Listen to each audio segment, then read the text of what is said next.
Bonjour à tous chers mortels, c'est Dragmar, on se retrouve avec les sorties de la semaine et pas mal de nouveautés pour le coup. C'est étonnant, moi ça m'arrange pas qu'il y ait autant de nouveautés que ça. Alors on a aussi les Picorama Europe, donc bon, on va juste dire les titres, mais je vais pas lire les résumés tout ça. Princesse Badass volume 1, City Hunter, les Black Box c'est pareil, je le fais pas spécialement. City Hunter, The Soulful Service 1 et 2, fini en 2 tomes, Dark, oui c'est ça, Histoire de Jeanne d'Arc. Nouveauté, on a le tome 1 et 2, ça pourrait être intéressant pour le coup. Dirty Pair, la grande aventure, le mystère de Nolandia, The Fix volume 1, et là on attaque du coup ceux que je vais vraiment présenter, Altrey, coffret volume 1 à 6, que j'ai toute la série pour le coup. Non, ouais j'ai toute la série, ça fait très longtemps que j'ai pas tout lu d'ailleurs de ça. Chocolat Vampire volume 12, je n'ai jamais lu la série. Coff Moon volume 3, je me tâte pour celui-là, je me tâte vraiment. Comme Tommy Winding volume 11, jamais lu. Comment survivre en haute mer volume 3, pas vu. Dire Try volume 8 et 9, c'est une série qui a beaucoup de mal à sortir et qui est vraiment très très cool, il faudra que je la continue. Je sais même pas combien il y a de tomes pour cette série-là, est-ce que la série est finie est-ce que c'est encore en cours? C'est encore en cours, hein. Vous voyez, je pensais que vraiment on était proche de la fin, mais non, toujours pas. Dress of Illusional Monster volume 4, ça j'ai pas vu. From the Red Fog volume 4, il faut que je continue parce que j'avais beaucoup aimé la série. Gigantis volume 1, la première nouveauté, et c'est Mangetsu, on reconnaît le style. Ah non, c'est Crunchyroll, excusez-moi Crunchyroll avec leur magnifique couverture, enfin bord qui est souvent pas ouf du tout. Alors du coup nous avons, alors que la vie elle est bon train sur l'île de Tsushima, une mystérieuse entité fit subitement son apparition. Rapidement elle commença à absorber toutes sortes d'êtres vivants sur son passage, faisant sombrer l'île dans le chaos impuissant et dépassé. Les forces d'autodéfense durent se résoudre à abandonner l'île et ses habitants à leur sort. Un an plus tard, ce phénomène a pris une ampleur mondiale et tous les efforts sont désormais tournés vers un moyen de contrer cette créature mutante baptisée Ias. Sur Tsuhima, Gen, sa sœur Misaki et d'autres escapés sont tant bien que mal parvenus à survivre, mais pour combien de temps encore? C'est vrai que ça rend un peu curieux, je suis curieux dessus. Je suis dans assassin et je surpasse le héros volume 4, série qui a mis beaucoup de temps à sortir, j'aimerais bien reprendre, j'avais lu les 2 premiers tomes, maintenant il faut que je reprenne la série. Le Prince Alchimiste volume 3, une série que je trouve vraiment très cool et que j'ai hâte de lire la suite. Navilera volume 2, pas lu. Othello Julien je sais pas comment on le prononce. Othello. Donc là c'est dans la fameuse édition Nobinobi, c'est pas du tout celle que je préfère, je trouve que c'est pas celle qui met le plus en valeur les personnages en général. Le valeureux général Othello, gouverneur de Chypre, est de retour après avoir vaincu les Turcs. Il vient aussi d'épouser en secret la belle Desdemona. Très éprise de lui contre la vie de son père, son redoutable officier Jago, terriblement déçu de ne pas avoir eu le poste qu'il convoitait, est prêt à tout pour détruire son supérieur. L'homme décide alors de se venger et invente des perfides stratagèmes pour faire croire à Othello que sa femme le trompe avec l'honnête Cassio. Le général sombre peu à peu dans la folie de la jalousie, précipitant les protagonistes vers une fin tragique et sanglante. Ça me fait penser à Roméo et Juliette, tout ça. Mais ce n'est pas une série que je lirai. Pourquoi attendre? Alors ça, pourquoi pas? C'est du shoujo, ça, visiblement, ça a l'air assez sympa. Yuri est pleine de vie et amoureuse de son petit ami, mais il s'avère que ce dernier n'est autre que le très sérieux Keishiro Katsuragi, un jeune garçon issu d'une famille d'élite au règlement très strict qui interdit les relations amoureuses avant l'âge de 18 ans. Les deux lycéens réussiront-ils malgré le tout à vivre leur amour? Ouais, pourquoi pas, ça peut être intéressant.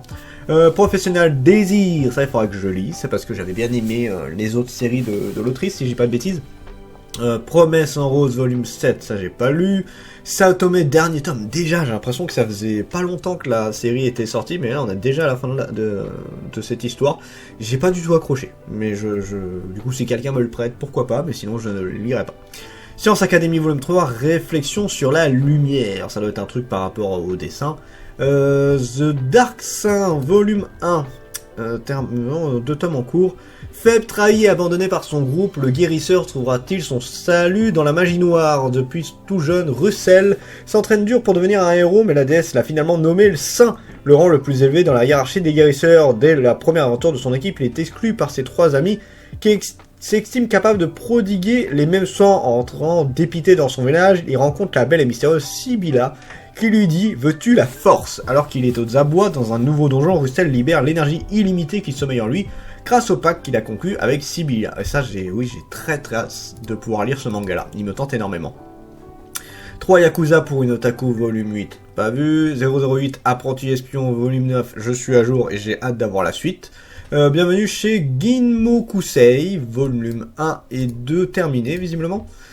C'est du yaoi, je voudrais recommencer de zéro, mais je ne sais pas si je peux te faire confiance. Après le décès de son grand-père, propriétaire d'une boutique de costumes appelée Ginmokusei dans le quartier luxueux de Genzai, Ubuki décide de reprendre son affaire pour l'empêcher de fermer, mais lui-même n'est pas tailleur de profession, et les clients se font rares au point que la faillite menace jusqu'au jour où Théo, un homme avec qui il passait une nuit quelques temps plus tôt, débarque dans le boutique, mais c'est pas un truc que j'ai... Attends, ouais, bah en fait c'est un titre que j'ai déjà vu le résumé, donc ça a été repoussé. Ça a juste été repoussé. Call of the Night, volume 4. J'ai pas des masses accrochées à la série, mais j'essaierai de continuer quand même. Effronté, volume 1 et une seule série du coup. Faisons-le à l'université de jeunes femmes aux formes voluptueuses. Par le génie Utu, caché dans le placard, Akio se retrouve malgré lui à mater la sœur de son meilleur ami, fraîchement sortie du bain qui semble bien avoir envie de se donner du plaisir. Utsumi, quant à lui, doit composer avec sa nouvelle collègue, une gale notoirement masochiste et très portée sur la chose, que ce soit dans les douches de la piscine, dans l'arrière-boutique ou avec la sœur de sa petite amie. Il y a parfois des situations où le sexe s'impose de lui-même, les femmes aussi ont leur pulsion. Et c'est pareil, c'est pas un truc qui avait été repoussé à la base. Entre nos mains, volume 1, du yaoi pour moi. Non, c'est un josei, autant pour moi. C'est un josei. Alors, Maki a une fille qu'elle aime et qui lui est impossible d'oublier, la mystérieuse et récit Midori avec qui elle sortait pendant ses années de lycée pour lycée pour filles. Les lettres d'amour et la manuscure en commun. Maki pensait que cela durerait éternellement, mais la relation se termina soudainement par une remarque de Midori, laquelle d'entre nous aura un petit ami en premier. 10 ans plus tard, Maki retrouve Midori et ses sentiments restent inchangés. Qu'en est-il pour Midori? Maki serait-elle piégée dans un amour sans fin? Oui là là.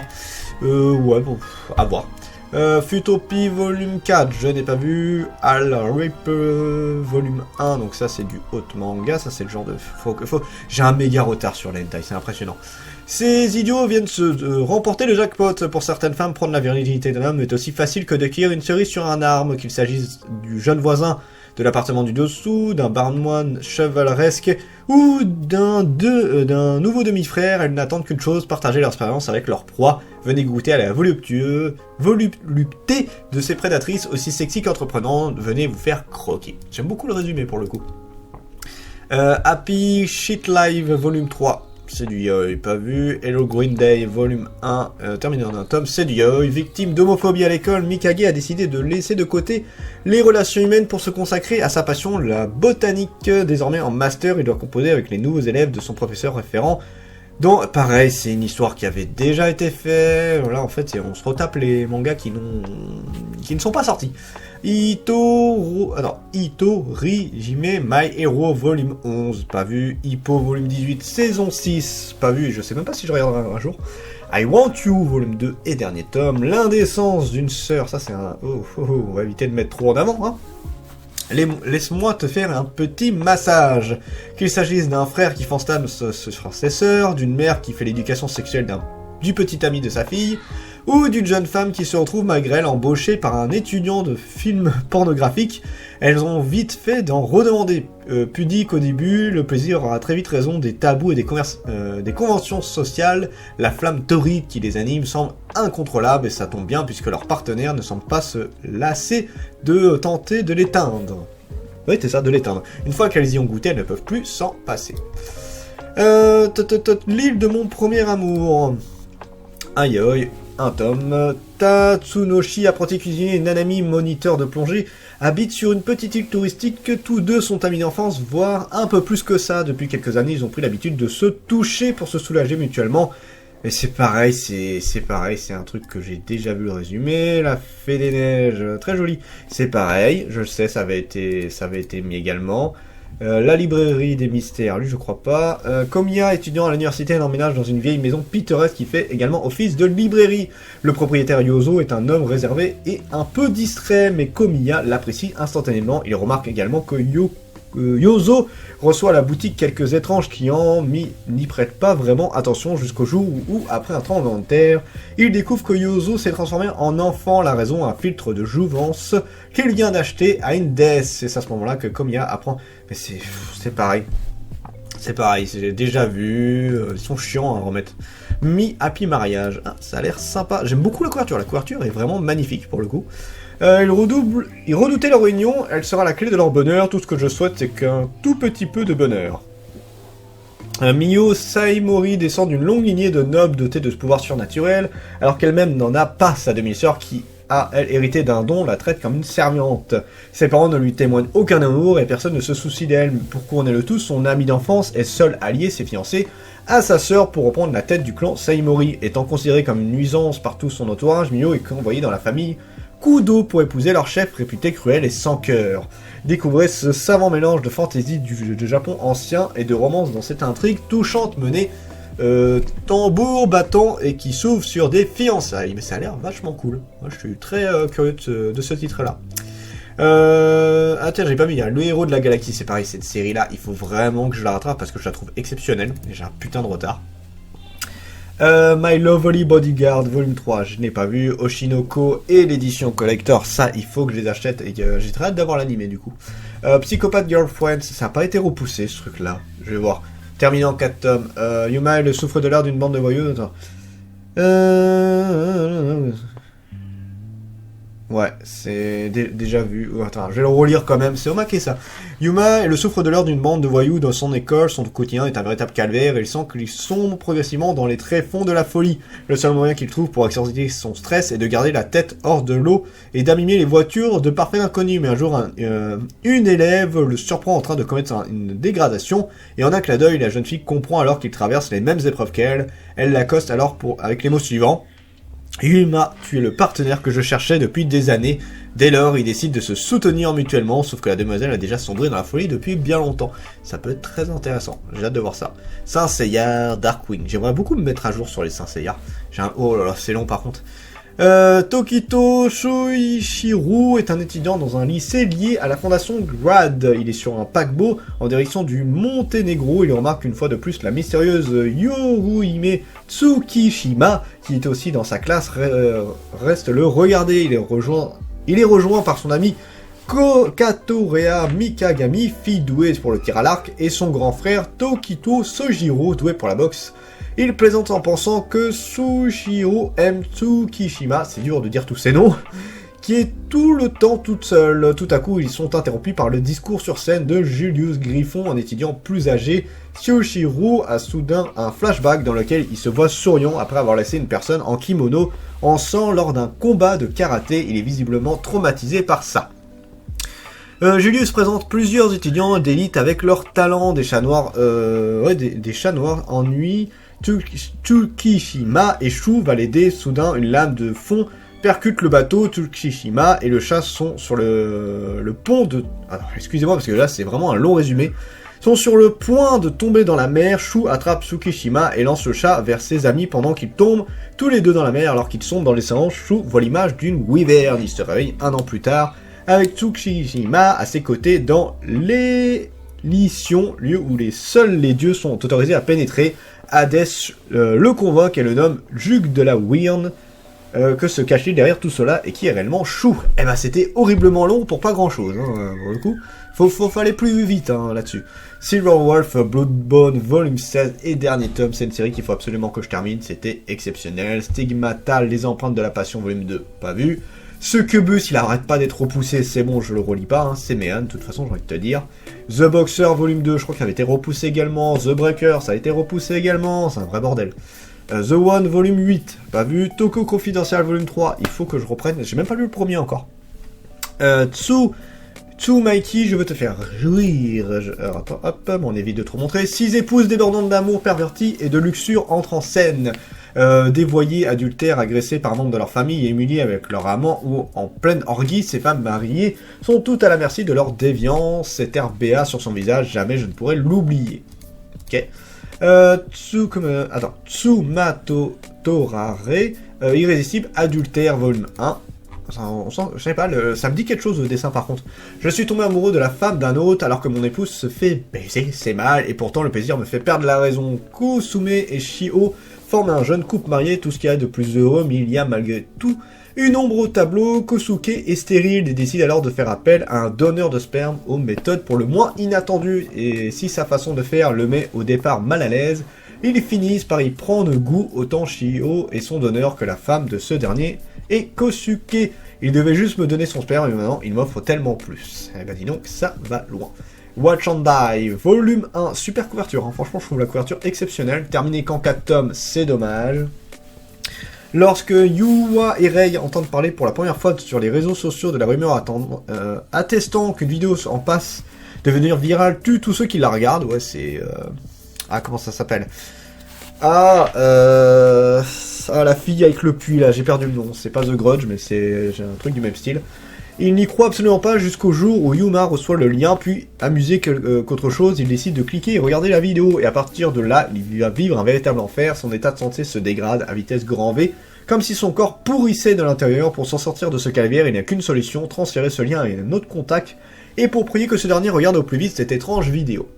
C'est très intéressant pour le coup, et je me demande si c'est tiré, effectivement, de la fameuse légende sur tout ça. Zombie High Sex volume 4, j'ai abandonné cette série. Berserk Gluttony volume 3, il faut que je m'avance sur cette série là. Boruto Next Generation, alors Boruto ne m'intéresse absolument pas. Démential édition collector et la version simple, voilà, la couverture est très... en vrai elle est classe. Yuki, jeune femme dynamique et pétillante, est une employée modèle de l'entreprise GreenNet, spécialisée dans les soins aux personnes âgées, volontaires, serviables et heureuses de faire ce travail. Elle vise chaque jour rien de moins que l'excellence et le bien-être de ses patients. Elle est donc considérée à juste titre comme la meilleure employée de GreenNet, mais un beau jour, rongée par l'aigreur, une collègue jalouse formente une véritable complot pour disgracier Yuki. C'est alors le début des ennuis pour notre cher Yuki, qui va découvrir que certaines missions peuvent être aussi d'une dangerosité extrême. Certains patients ne sont pas en effet pas les douces et calmes personnes âgées auxquelles elle s'attendait, et certaines situations sont impossibles à gérer. C'est un sacré résumé, mais ça peut être intéressant. Moriarty volume 15 avec l'édition collector. Prima Gold in Ancient Time volume 4, le Pseudo Harem volume 2 qui a été repoussé parce que c'est un truc que je voulais. Yawara volume 11, Arifureta Origin, excusez-moi, là on passe sur le 15, voilà, excusez-moi, mais il y en avait beaucoup, et je perds ma voix. Donc voilà, beaucoup de titres qui vont sortir, donc voilà, là il y a pas mal de choses intéressantes. Sur ce, c'était Dragmar, et je vous dis à la prochaine, chat mortel.